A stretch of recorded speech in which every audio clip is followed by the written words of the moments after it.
Hi, welcome to part 2 of our look at a couple of brilliant Robben Ford 5/1 ideas taken from his classic track Help the Poor. This time we're going to be pulling apart this great lick.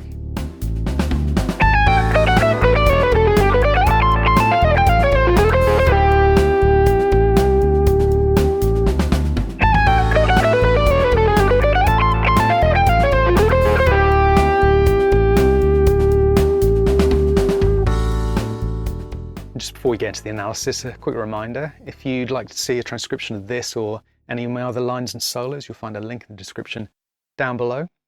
If you've enjoyed this, don't forget to click like and subscribe. So as I mentioned in the last video, this track is in D minor, but the 5/1 lines we're looking at is basically a progression going from A13 sus to A7 sharp 5 to D minor 11 and variations of that.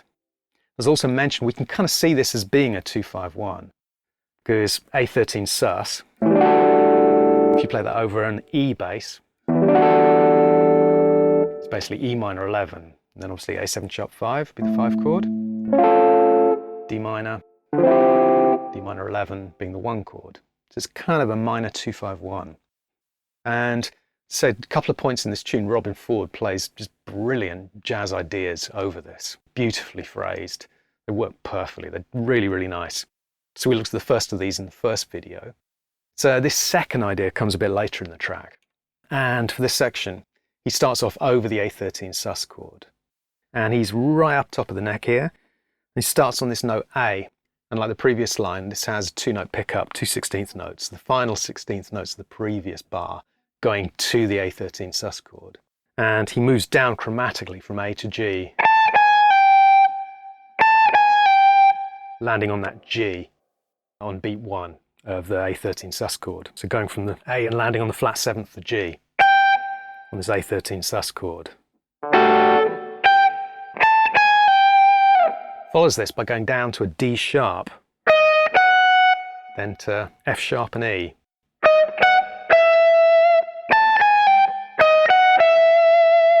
And takes a little breath, little 16th note breath between the G and the D sharp. And follows this by going to the B. G plays twice, and then pulling off from D to C sharp. Then going from the B down to the A. Then sliding down from the A flat to the G on the D string, and going up B on the G string, D on the B string, F sharp on the top E string. So before I carry on, just want to talk a bit about where these notes are coming from.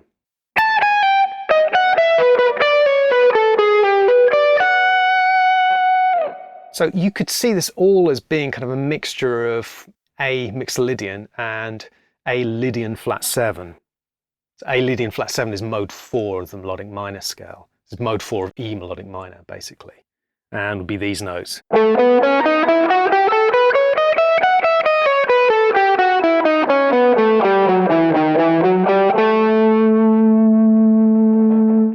Basically, it's two ways you can see it. You can see it as being the Lydian mode, but with a flattened 7th, or the mixed Lydian mode, but with a sharpened 4th. And say, all the notes come from that and from mixed Lydian. So that D sharp is the sharp 4, so that's very much Lydian flat 7.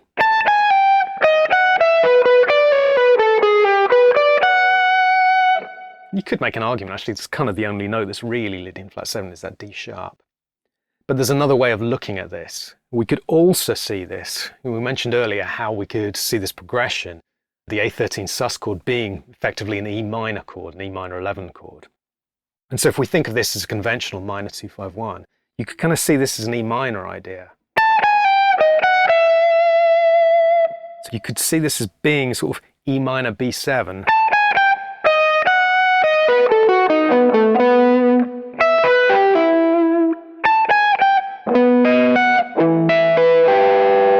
That sort of sound. So you can kind of see this as him implying B7 resolving to E minor, which is a 5-1 idea, a classic sort of bebop idea.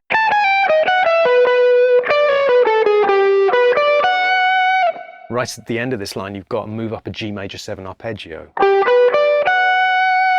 which we could see as being an E minor 9 arpeggio.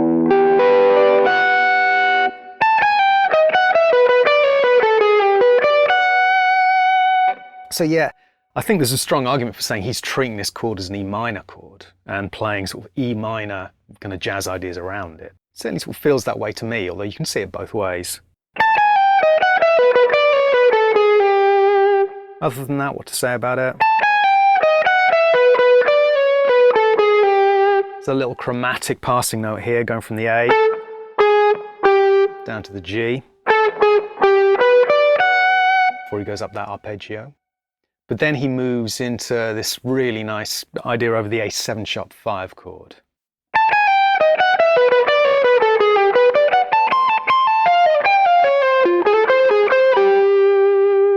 So he shifts up to here. So you can see it as being around shape 1 of A minor pentatonic, right up here on the 17th fret.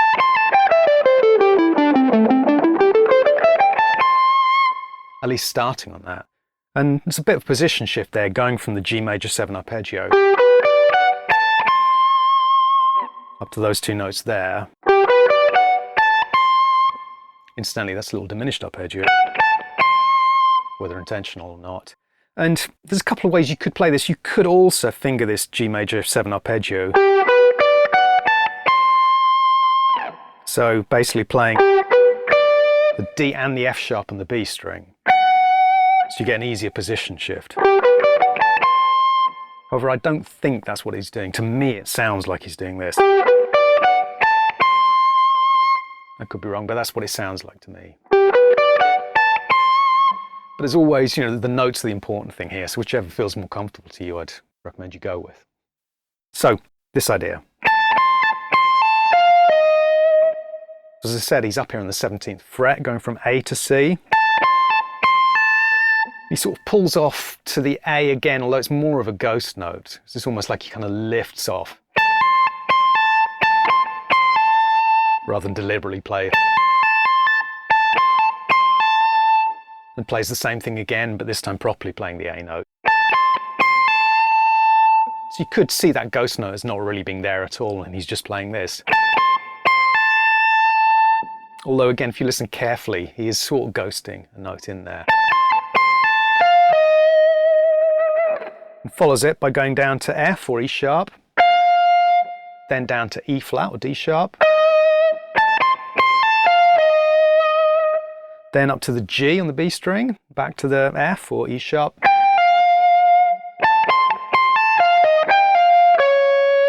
to the C sharp on the G string, then sliding down to the C, then down to the F here on the A string, and then sliding up to the A on the D string, to the C on the G string, then the A flat on the D string, back to the C, sort of pedaling, and then down to the G to end up again on the D string. So again, let's talk a little bit about where these notes are coming from. So I mentioned A minor pentatonic earlier, but really, as we're over an A7 sharp 5 chord, you can also see this as being the root and the sharp 9. Then going down to this E sharp, which would be the sharp 5. Then to the flat 5, so this D sharp or E flat. Then the G, which is the flat 7th, pulling off to the sharp 5. Then going to the C sharp, the major 3rd, and sliding down to the sharp 9.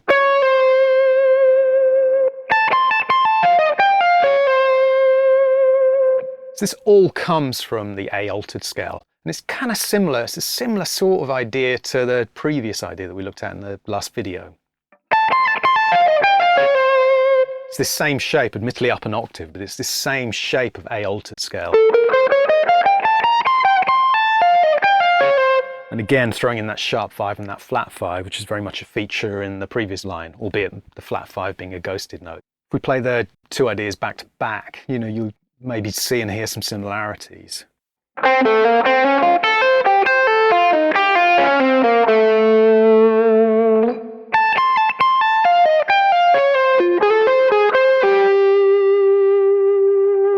It's kind of a little bit turned on its head, but it's very much based around the same idea, around the same shape, and works really nicely. He finishes up by going down to this F, which we could see as being the sharp 5, the E sharp, or we could also see it as anticipating the change to D minor. So this would be the third in D minor. And he follows that by going up A and then C, which is, you can see that as being a D minor 7 arpeggio, it'd be the 5th and the flat 7th. You could see it as being an F major arpeggio. 1, 3, 5. And then follows this little chromatic move down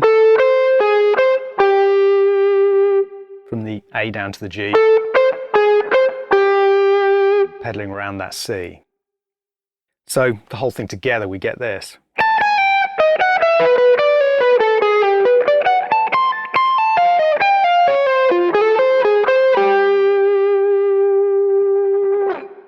Just another beautiful line, really great phrasing. Nice kind of little ghost notes, inflections in there, classic Robben Ford. And it sounds amazing. We mentioned this in the last video, how despite it being essentially a blues solo, he manages to fit these jazz ideas in without them ever sounding out of place, as is always the case with Robben Ford. So yeah, we've got here a great, it's a 5-1 idea. You could very much steal this as being a 2-5-1 idea in D minor, and works great. So let's try putting this together slowly. 3 and 4.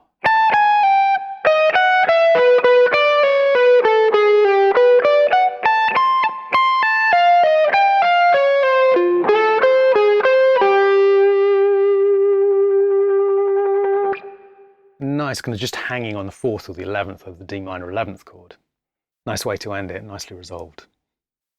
So I hope you've enjoyed this look at a couple of brilliant Robben Ford 5-1 ideas. Check out the first video where we pulled apart the first of these two ideas, and I'll be back soon with more videos, so do click subscribe so you don't miss out. I'm going to end by playing this at half speed with the backing track, and then a couple of times back up to tempo to finish.